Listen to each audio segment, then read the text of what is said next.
नमः संस्कृताय मित्रों। महाकवि कालिदास द्वारा विरचित आपका कुमार संभवम, ये एक कुमार संभव क्या है, एक महाकाव्य है। तो अगर आपके सिलेबस में लगा हुआ है और आज आपको इसका पूरा परिचय जानना है कि आखिर कुमार संभव में क्या कहा गया है, तो ये वीडियो आपके लिए है और इसमें आपको संपूर्ण कुमार संभव की घटना मिल जाएगी और क्या क्या आपको पॉइंट नोट करना है, जैसे प्रश्न बनेंगे वो मैं सब आपको बताऊंगा। तो ध्यानपूर्वक समझ लीजिए, जो चीज़ें मैं बताऊं उन्हें आप नोट करते चलिए। कुमार संभव एक महाकाव्य है। इसमें कितने सर्ग हैं? तो कुमार संभव में आपके 17 सर्ग हैं। कितने? 17 सर्ग हैं। लेकिन विद्वानों का बहुत मानना है कि भाई कालिदास मूलतः 8 सर्ग तक ही जो है कालिदास की रचना है और बाद में परवर्ती विद्वानों ने जोड़ा होगा। ऐसा इस पर जो है मान्यताएं चल रही। जैसे कि आप सब जानते हैं कि जो संस्कृत में जो कवियों का क्रम है या कवियों का काल समय है या उनका जन्म स्थान है, ये जो है बहुत बड़ा विषय हो जाता है। कहीं उनका साक्ष्य जो है प्रस्तुत नहीं हो पा रहे हैं और वो अपने जन्म के बारे में, अपने बारे में कहीं बहुत ज़्यादा नहीं लिखा है। तो ये संस्कृत के चाहे जो भी कवि हों सबके बारे में। अच्छा, बाण भट्ट का निर्धारित समय आप पा सकते हैं। कालिदास मेघदूत में अपने उज्जैनी के प्रति अपना समय दिखाते हैं कि भाई उज्जैनी से वो प्रेम करते हुए दिखाई दे रहे हैं। तो ऐसा माना जाता है कि उज्जैनी के या उज्जैन के रहे होंगे, लेकिन बंगाल के बंगाली, काश्मीर के काश्मीरी मानते हैं उनको। चलिए, कुमार संभव का परिचय जान लीजिए। क्या नोट करना है? तो यह लिखिए कि कालिदास की एक रचना है और एक महाकाव्य है। इसमें 17 सर्ग हैं। कुमार संभव महाकाव्य कालिदास की एक प्रारंभिक जो महाकाव्य है वो कालिदास की प्रारंभिक रचना है। और अगर कालिदास की प्रथम रचना पूछे, ध्यान रखना, कालिदास की प्रथम रचना पूछे तो आपको लगाना क्या है? प्रथम रचना आपकी ऋतुसंहार है। ठीक है, ऋतुसंहार। लेकिन इसमें अगर प्रथम महाकाव्य पूछे तो कुमार संभव महाकाव्य कालिदास का प्रारंभिक रचना है। इसमें कवि यानी शिव, जो कुमार संभव है इसमें शिव पार्वती का विवाह है। जो कुमार संभव है इसमें शिव पार्वती का विवाह है और जो कुमार यानी कि शिव और पार्वती का जो लड़का है, कार्तिकेय के जन्म की तथा उसके द्वारा तारकासुर के वध की कथा वर्णित है। तो अब आपके दिमाग में आ गया कि कुमार संभव में है क्या, कि भाई शंकर जी और पार्वती का विवाह वर्णन है और शंकर जी और पार्वती का एक लड़का हुआ कार्तिकेय। अब वो कार्तिकेय जो हुआ उसी ने जो है तारकासुर के का वध किया और यही इसमें पूरा जो है घटना जो है कुमार संभव में बताई गई है। तो ये आपके दिमाग में कुमार संभव का परिचय चला गया। कुमार संभव में प्रश्न बनेंगे कितने सर्ग हैं? तो आपके कुमार संभव में 17 सर्ग हैं। ठीक है, किंतु 8 सर्गों को ही कालिदास की रचना माना जाता है। विवरण टीका के लेखक, अब ये तो एक प्रश्न ऐसे आएगा, पूछेगा कि विवरण टीका के लेखक कौन है, तो आपको सीधे उत्तर देना पड़ेगा क्योंकि 4 ऑप्शन वहाँ देगा और आपसे पूछेगा विवरण टीका के लेखक, तो नारायण पंडित। ठीक है, विवरण टीका के लेखक नारायण पंडित ने कहा, क्या कहा? उन्होंने बताया कि कुमार संभव का काव्य का लक्ष्य पार्वती द्वारा शिव के चित्त का आकर्षण मात्र था। यानी जो कुमार संभव का एक लक्ष्य है वो पार्वती द्वारा शिव के चित्त का आकर्षण मात्र था। काव्य शास्त्री यानी जो काव्य शास्त्र के आचार्य हैं उन्होंने प्रथम 8 सर्गों के ही उदाहरण जो है दिए हैं, लेकिन मल्लीनाथ का आप नाम सब जानते हैं। पूछा जाता है कुमार संभव में कौन सी इन्होंने टीका लिखी, तो एक प्रश्न मैं आपको यहाँ से बता देता हूँ, नोट करना, आपके परीक्षा में मिलेगा, हर जगह मिलेगा। कुछ ग्रंथ हैं लघुत्रयी के, तो देखो लघुत्रयी में कौन कौन से ग्रंथ आते हैं? कालिदास के 3 ग्रंथ आते हैं। कौन कौन से?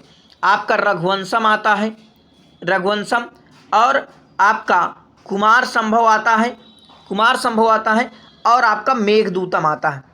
तो पूछे कि इनमें से लघुत्रयी का ग्रंथ कौन सा नहीं है या है, तो 3 ग्रंथ है, रघुवंश महाकाव्य, कुमार संभव, मेघदूत। ठीक है, मल्लीनाथ मेघदूत में 121 पद मानते हैं, आप सब जानते हैं, लेकिन 6 श्लोकों को उन्होंने प्रक्षिप्त बताया इसके परिचय में। कुमार संभव में 17 सर्ग हैं और रघुवंश में आपके 19 सर्ग हैं। रघुवंश में पूछा जाएगा तो 29 राजाओं का वर्णन है। कितने? 29 राजाओं का। लेकिन अगर रघु इक्ष्वाकु को जोड़ लेंगे तो ये आपके 31 राजाएं हो जाएंगे, 2 राजा और बढ़ जाएंगे तो 31 राजाओं का वर्णन मिलेगा। ये आप इतना परिचय जाने होंगे क्योंकि कुमार संभव का परिचय मैं डाला हूं, वहां आप देखिए। ठीक है, आगे देखिए मल्लीनाथ की संजीवनी टीका वस्तुतः 8 सर्गों तक ही प्राप्त होती। मल्लीनाथ ने पूर्ववर्ती अरुण गिरिनाथ ने भी, यानी जो मल्लीनाथ के पूर्ववर्ती हैं एक अरुण गिरिनाथ, इन्होंने भी 8 सर्गों तक ही टीका अपनी लिखी है। ठीक है, आगे देखिए कुमार संभव के बारे में क्या नोट करना है। तो 8 सर्गों तक किसने किसने टीका लिखी? भाई उनके जो पूर्ववर्ती हैं वो भी 8 सर्गों तक लिखते हैं, और मल्लीनाथ जो कि लघुत्रयी कालिदास के तीनों ग्रंथों पर अपनी संजीवनी टीका लिख रहे हैं। तो ये आपको ध्यान रखना है। भाषा भाव की दृष्टि परवर्ती सर्ग मौलिक सर्गों की अपेक्षा हीनतर हैं। केवल सीताराम नामक कवि ने संजीवनी नाम से उन सर्गों की जो है व्याख्या की है। सर्वप्रथम टीका संपूर्ण काव्य पर यानी 17 सर्गों तक जो है मिली है। किससे? तो सीताराम के द्वारा। ठीक है, जो सीताराम है तो इन्होंने भैया क्या किया है कि इनका नाम है सीताराम, इनका नाम है सीताराम। और कुमार संभव में आप वो रघुवंश महाकाव्य में आप देखें कि सीताराम, ठीक है, तो यहाँ ये जो है सीताराम कवि जो हैं इन्होंने क्या किया, संजीवनी नाम से 19 सर्गों की, ठीक है, उन सर्गों की जो है व्याख्या की है, यानी कि पूरे 17 सर्गों की जो है इन्होंने क्या की है, टीका अपनी प्रस्तुत की है।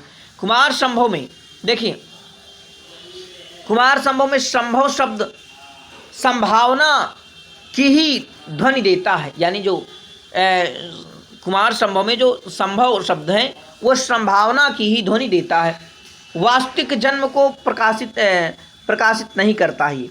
ठीक है, आगे चलेंगे तो देखिए कुमार संभव महाकाव्य का परिचय, कुमार संभव महाकाव्य का परिचय जानेंगे तो देखिए परिचय में क्या है, इसके प्रणेता कौन है, महाकवि कालिदास, और ये जो है प्रारंभिक रचना हो गई उनकी महाकाव्य। और नायक कौन है कुमार संभव के, तो लिख लीजिए कुमार संभव के जो नायक है वो शिव हैं, और किस कोटि के, तो दिव्य कोटि के नायक हैं। ठीक है, प्रश्न बनेगा कुमार संभव के नायक जो शिव हैं किस कोटि के नायक हैं, तो दिव्य कोटि के नायक हैं। प्रतिनायक कौन है, तो भाई प्रतिनायक तारकासुर है। ठीक है, जिसका जो है कुमार कार्तिकेय जो है क्या करता है, कुमार कार्तिकेय जो है वध करता है उसका। ठीक है, और सर्ग तो आपके 17 सर्ग हैं, मूलतः जो है 8 सर्ग विद्वान मानते हैं कालिदास का, और बाद के परवर्ती विद्वान कहते हैं कि भाई ये बाद में जोड़े गए हैं। मूल रूप से 8 सर्गों तक की रचना आगे जो है यानी कि 8 सर्गों तक ही जो है टीकाएँ मिलती हैं, और बाद में सीताराम के कवि ने क्या किया है कि उन्होंने जो है 17 सर्गों पर टीका लिखी। यहाँ से प्रश्न बनेगा इसका उपजीव ध्यान रखना, पूछेगा कि कुमार संभव को उपजीव क्या है, कहाँ से कथा लिखे। तो देखो शंकर जी और पार्वती का प्रेम है, आप समझिए शिव और पार्वती, शिव और पार्वती का क्या है यहाँ पर, तो उनका प्रेम है, उनका प्रेम है, उनका विवाह है। ठीक है, तो ये जो है जो कार्तिकेय है, इनका लड़का कार्तिकेय, वो जब तारकासुर का वध करता है तो ये घटना आपको शिव पुराण में, देखो शिव का नाम और यहाँ भी शिव की चर्चा, तो शिव पुराण से ये इसका उपजीव है। रामायण इसका उपजीव है और महाभारत इसका उपजीव है। तो 3 उपजीव हो गए, शिव पुराण, रामायण, महाभारत। कोई भी ऑप्शन में आए तो उसे आप आसानी से लगा दीजिए। अब आपसे पूछा जाए कि इसमें रस कौन सा है, बताइए कुमार संभव में रस कौन सा है, तो भाई जहाँ प्रेम की बातें होती हैं वहाँ क्या होता है, वहाँ श्रृंगार। यहाँ शिव और पार्वती का क्या है, प्रेम है, यानी कि उनका भी उनकी द्वारा ही शिव और पार्वती का लड़का हुआ कार्तिकेय। ठीक है, तो ये आपको ध्यान रखना, श्रृंगार रस में शिव पार्वती के। अच्छा, कालिदास का प्रिय रस कौन सा है, तो भी आप ध्यान रखना कालिदास का प्रिय रस श्रृंगार है। और अलंकार अगर आपसे पूछ लूँ कि कालिदास का अलंकार कौन सा प्रिय है, तो आप बताएंगे उपमा अलंकार कालिदास का प्रिय अलंकार है। छंद में कालिदास को छोटे छंद बहुत ज़्यादा प्रिय थे, जैसे अनुष्टुप हो गया और आपका उपजाति हो गया। तो ये जो है छंद कालिदास को, छोटे छंद बहुत ज़्यादा प्रिय थे। वस्तुतः उन्होंने सभी छंदों का प्रयोग किया है, लेकिन ये जो छोटे छंद हैं उनको अत्यधिक ही प्रिय थे। ठीक है, अगर प्रश्न पूछे, देखिए इतना आपको नोट कर लिए। इसमें श्रृंगार है, शिव पार्वती के असाधारण प्रेम प्रणय लीलाओं का चित्रण इस काव्य में होने से संपूर्ण काव्य श्रृंगारमय हो जाता है। देखिए क्या है, तो मेरा थोड़ा गला बैठा हुआ है, तो देखिए इसका वाचन नहीं करूँगा। तम यथात्म सदसम वरम वरम वधुर अन्वय रंजयत वरस्थैव ताम किशागरादन पगाहि जाहवीशो अपि तन्मुख रसैक वृत्ति भाक। तो यहाँ पर ये श्लोक में आप देखेंगे कि जो प्रेम है, जो प्रणय है का बड़ा ही मनोरम चित्रण किया गया है, और इसमें आपका श्रृंगार रस हो जाएगा। ठीक है, छंद में देखिए तो कालिदास को छोटे छंद अधिक प्रिय थे। ठीक है, जो कालिदासों ने छोटे छंद अधिक प्रिय थे। बड़े छंदों का प्रयोग सर्गांत में किया है, छोटे छंदों में भी उपजाति और अनुष्टुप छंद अत्यधिक उन्हें प्रिय थे। मैंने बताया कुमार संभव में सर्वाधिक उपजाति छंद का प्रयोग किया है। पूछ लिया जाए कि भाई कुमार संभव में किस छंद का ज़्यादा प्रयोग किया है, तो उपजाति छंद का प्रयोग किया है। देखिए कुमार संभव की ये बहुत महत्वपूर्ण सूक्ति मैं आपको बता रहा हूँ, आपको परीक्षा पर ये मिल जाएंगी, तो इन्हें इतनी सूक्ति आप लिखकर याद रखे रहना। ठीक है, अगर पूछे कि शरीरमादम खलु धर्म साधनम कुमार संभवम, कि शरीरमादम खल धर्म साधनम कुमार संभवम, न धर्म वृद्धेषु अया समीचते कुमार संभवम। आत्मेश्वराणां न हि जातु विघ्ना, आत्मेश्वराणां न हि जातु विघ्ना, कठिनाः खलु स्त्रिया प्रियेषु सौभाग्यफला हि चारुता।